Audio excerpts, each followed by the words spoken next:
আসসালামু আলাইকুম। ইজি রান্নাঘরের পক্ষ থেকে সকলকে স্বাগতম। আজকে আমরা নিয়ে এসেছি একটি নতুন রেসিপি। নতুন বললে ভুল হবে। অত্যন্ত সহজ একটা রেসিপি, কলমি শাকের পাকোড়া।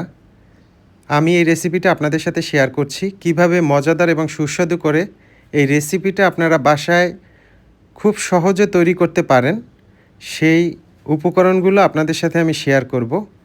তো আমাদের সাথে থাকুন, পুরো ভিডিওটি দেখুন এবং ভিডিওটি না টেনে দেখুন।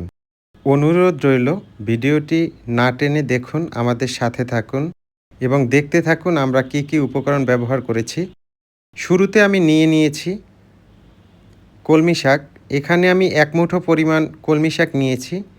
নিয়েছি আমি মুসুরের ডাল। মুসুরের ডালটাকে আমি আগে ভিজিয়ে রেখেছিলাম।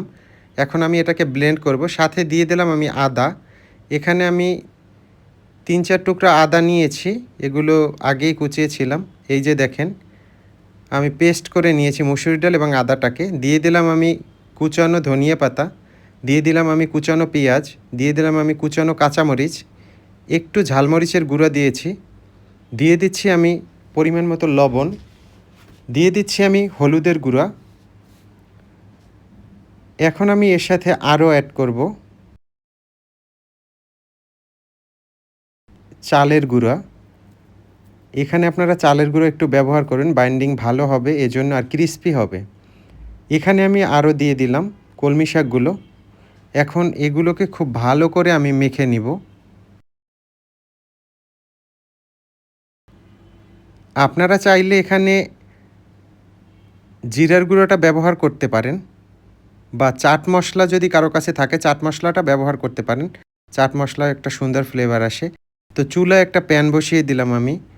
তাতে দিয়ে দিলাম আমি সাদা তেল। আমি এই বড়াগুলোকে সাদা তেলেই ভেজে নিব।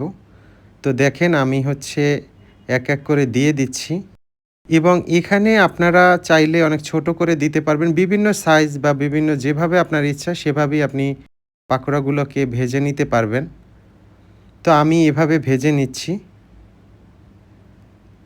এই যে দেখেন।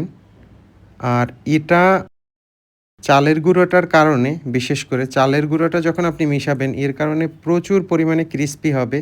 আর কলমি শাকের কিন্তু অনেক গুণাগুণ রয়েছে। বিশেষ করে কলমি শাক লিভারের জন্য অনেক ভালো কাজ করে। যারা লিভারের পেশেন্ট আছেন তাদের জন্য কলমি শাক অনেক ভালো কাজ করে। বিশেষ করে কোলেস্ট্রল সমস্যা অনেকেই ভোগেন। তাদের ব্যাড কোলেস্ট্রল বের করার জন্য এটা ভালো কার্যকরী ভূমিকা রাখে। এই যে দেখেন, পাকোড়া আমাদের ভাজা হয়ে গেল। আমি আরও কিছু পাকোড়া ভেজে নিব। যেহেতু আমি একটু বেশি পরিমাণে বানিয়েছি, আর এগুলো এতটা ক্রিস্পি হয়, আপনি যখন এটা করবেন দেখবেন যে অনায়াসে এটা করে নিতে পারবেন। এবং এটা নাস্তার টেবিলে, বিশেষ করে বিকেলবেলা একটা নাস্তা হতে পারে। রমজানে অনেক সময় হয় কি, আমরা বাহির থেকে দেখবেন যে এটা কিনে এনে খাই।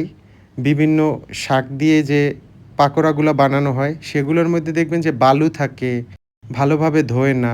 এছাড়া এমন কিছু জিনিস পাওয়া যায় এর মধ্যে, যেগুলো আসলে আমি এখন বলতেও পারতেছি না। এই সমস্ত উপকরণও পাওয়া যায়। তো যদি আমরা নিজেরা বাসায় এটা করে নেই, খুবই ঝামেলাবিহীন একটা পাকোড়া তৈরি করা যায়, যেটা খেতেও অনেকটা মজাদার।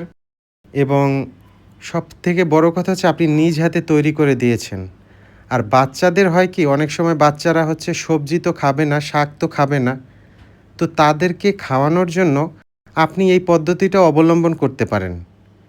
এভাবে যদি করে দেন, আর যদি এর সাথে একটু সস দিতে পারেন, সসটা দিলে বাচ্চারা কিন্তু বিকেলের নাস্তা হিসাবে খুব ভালোভাবে এটা খাবে।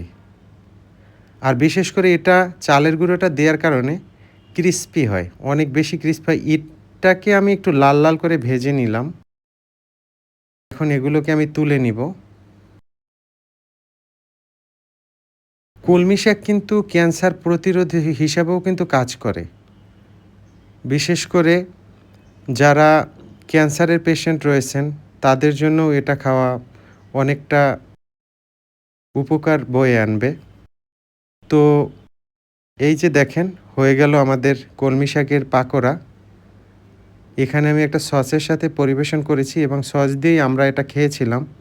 এটাকে আপনারা ভাতের সাথেও খেতে পারেন। অনেক সময় হয় যে আমরা মুড়ি মাখা খাই, মুড়ি মাখার সাথে খাওয়া যায়। খিচুড়ির সাথে আপনারা খেতে পারেন এটাকে। আসলে এটাকে যেকোনো খাবারের টেবিলেই আপনি দিতে পারেন। ভালো লাগবে বিশেষ করে। ধন্যবাদ জানাচ্ছি সকলকে যারা আমাদের ভিডিওগুলো দেখেন, চ্যানেলটিকে সাবস্ক্রাইব করেছেন। যারা এখনও সাবস্ক্রাইব করেননি চ্যানেলটাকে সাবস্ক্রাইব করে দিবেন। আমাদের সাথে থাকবেন।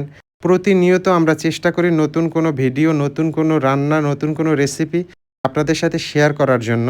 তো সাথে থাকবেন, ভালো থাকবেন। আল্লাহ হাফেজ।